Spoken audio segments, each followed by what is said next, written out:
अस्सलाम वालेकुम दोस्तों रंधावा व्लॉग यूट्यूब चैनल ते खुश आमदीद। हाँ जी, उम्मीद करते जी तमाम दो ठीक ठाक होणगे। हाँ जी दोस्तों, अज मैं मौजूद हाँ जी मिल्लर ट्रैक्टर मार्केट लाहौर ते भाई रियाज जट के शोरूम ते मौजूद हाँ जी। तो जिस तरह कि हर दोस्त नूं पता वा, इन्होंने एजेंसी डीलरशिप लई आ ATS 290 की। तो माशाल्लाह बुकिंग का सिलसिला जारी आ। तो साडे भी पिंड एक जा रहा ATS 290। तो वो साडे दोस्त ही सी, असीं अज बुक करवा दिता वा और ड्राफ्ट वगैरह बना के तो भाई रियाज नूं जिहड़ा वा वो दे छड़िया वा।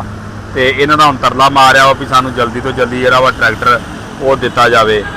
तो साडी डिमांड सी नीला कलर, तो इन्हां दे कोल नीला जिहड़ा वो अवेलेबल नहीं, तो आपां इन्हां को मौके ते लै जाना सी। तो बाकी देखो आंदे आ जल्दी तो जल्दी दे दिंदे आ। बाकी भाई रियाज साडे नाल मौजूद आ, इन्हां नाल गलबात करदे आ ATS ट्रैक्टर के बारे। और जेडे भरा ने बुक शुक करवाना होवे वो भी फिर भाई रियाज नाल राबता करके बुक करवा सकदा।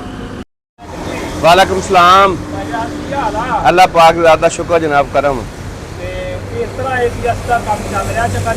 ATS माशाल्लाह महीने में 6 ट्रैक्टर 5-6 ट्रैक्टर बुक हो गए ने। ते काम ठीक है, जबरदस्त ट्रैक्टर भी जबरदस्त है और जी कारकर्दगी दी वो भी बहुत चंगी है। बाकी गल लईए इनकी पेंट क्वालिटी दी, इनकी फिनिशिंग दी, वो भी जबरदस्त किस्म की। उस बाद शो जी है ना चंगी भारी, सारा ट्रैक्टर हिलदा, मगराट वो भी चंगे, चेसी चंगी, किल काबला चंगा ट्रैक्टर नूं पिया है। तो जबरदस्त किस्म की चीज़ बनी है।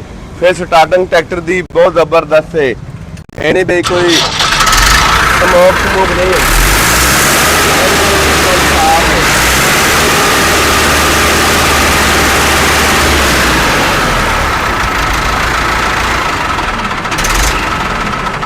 आइए मेरे हिसाब नाल कम 4-5 दिन हो गए खड़े नूं, कोई स्मोक नहीं हैगी, कोई गल नहीं, बहुत जबरदस्त किस्म का ट्रैक्टर बनया है।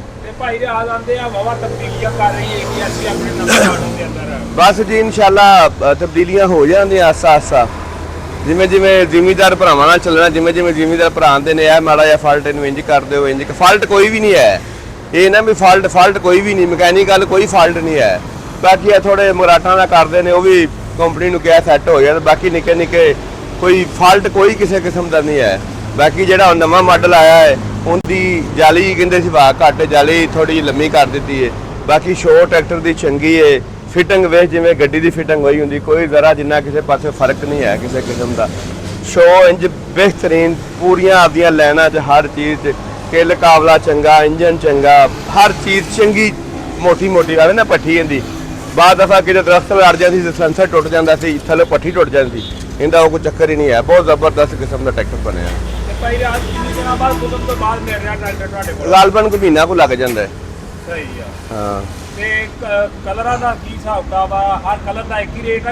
नहीं एको ही रेट है, जो कलर कोई चॉइस करे, ये नहीं भी उन्होंने पसंद आ गया तो रेट बढ़ गया, नहीं जी कोई चॉइस करे उस चॉइस कलर मिल जाता है।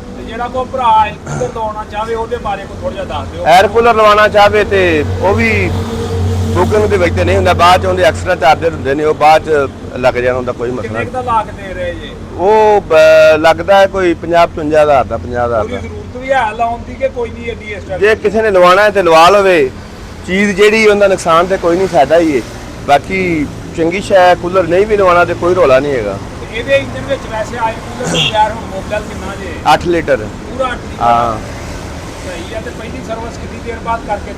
पहली सर्विस 3 घंटे बाद। हाँ कंपनी फिर सर्विस सिर्फ फिल्टर ही, फिल्टर तेल मोबाइल जो मालक का ही होगा इंशाल्लाह। वो साढ़े मिस्त्री साढ़े को ननकाना डीलरशिप है ना, तो सारिया सीलों के शहरों के मिस्त्री ने, वो मिस्त्री जोड़ा वो तुहाडे कोल वोचर एक ले लिया तो ट्रैक्टर क्लेम के शुरू हो जाएगा।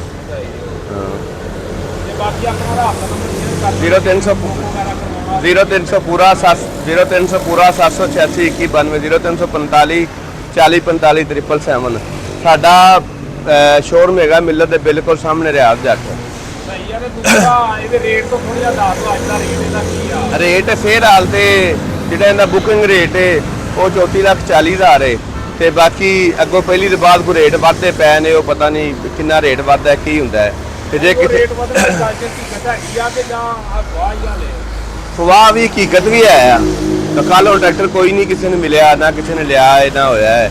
ਤੇ ਬਾਕੀ ਰੇਟ ਕੋਈ ਵਧੇਦਾ, ਇਹ ਨਹੀਂ ਵੀ ਵੱਧਦਾ ਨਹੀਂ, ਰੇਟ ਵੱਧ ਜਾਣਾ ਹੈ। ਇਹ ਬੁਕਿੰਗ ਬੰਦ ਨਹੀਂ ਕਰਤੀ ਤੁਸੀਂ ਵੀ ਕਿ ਜਾਰੀ ਹੈ ਬੁਕਿੰਗ? ਨਹੀਂ, ਸਾਡੀ ਬੁਕਿੰਗ ਜਾਰੀ ਹੈ।